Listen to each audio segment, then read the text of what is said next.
আমরা যেই জন্য জুলাই আন্দোলন করেছি, রাজপথে নেমেছিলাম, সেই উদ্দেশ্য ব্যাহত করার জন্য এই চক্রান্ত চলছে।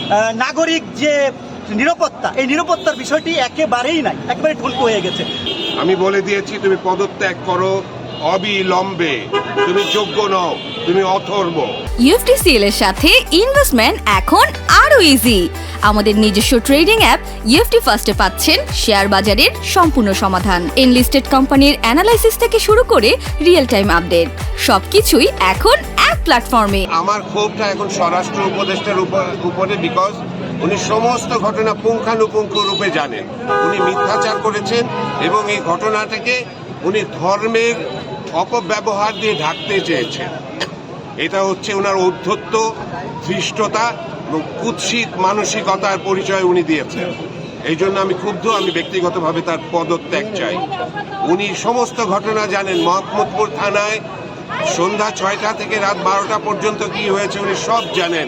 তারপরে তিনি এমনভাবে ব্যাখ্যা করেছেন যেন ঘটনাটা রোজার মধ্যে ঘটেছে, যেন রোজার মধ্যে মেয়েরা ধূমপান করছে, যেন নামাজ পড়তে যাওয়া মুসল্লিদেরকে এই ধোঁয়া এসে গায়ে লেগেছে।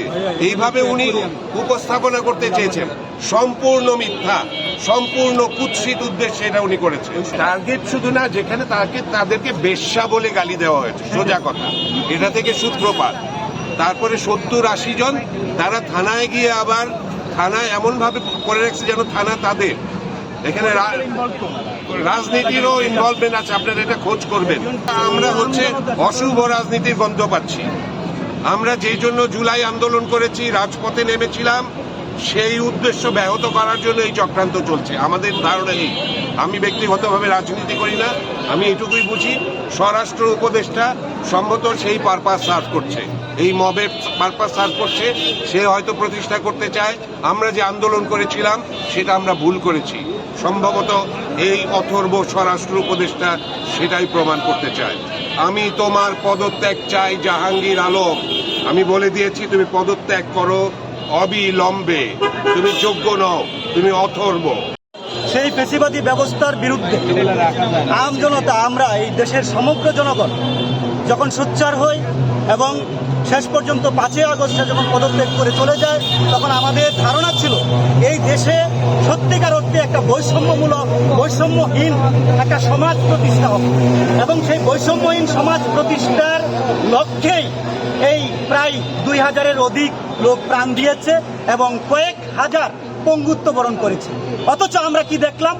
ঠিক তার পরক্ষণেই আমরা দেখলাম যে এটা একটা বিভিন্ন ধরনের নাটক চলছে। আমাদের একেবারেই যে নাগরিক যে নিরাপত্তা, এই নিরাপত্তার বিষয়টি একেবারেই নাই, একেবারে ঠুনকো হয়ে গেছে। বাসে ধর্ষণ হচ্ছে, খুন হচ্ছে, ডাকাতি হচ্ছে, এটা অহরহ ঘটনা। এমনকি গতকালকে যেটা খবরে আপনাদের মাধ্যমে আমরা যেটা শুনেছি যে লাশবাহী গাড়িতে পর্যন্ত ডাকাতি হয়েছে। কোথায়? কেন এই স্বরাষ্ট্রমন্ত্রী এগুলো কেন? আমরা কি এই অভ্যুত্থান পরবর্তী এরকম বাংলাদেশ চেয়েছিলাম? আমরা সাধারণ মানুষ তো এই ধরনের বাংলাদেশ প্রত্যাশা করি নাই। আমরা চেয়েছিলাম একটা বৈষম্যহীন, শোষণমুক্ত সমাজ। সেই লক্ষ্যেই এই অভ্যুত্থান সংগঠিত হয়েছে। অথচ আজকে দেখছি আমরা মেয়েদের বিরুদ্ধে বিষোদ্গার করা হচ্ছে। এখানে 2জন মেয়ে, আমরা যেটা পরস্পর শুনেছি, এখানে 2জন মেয়ে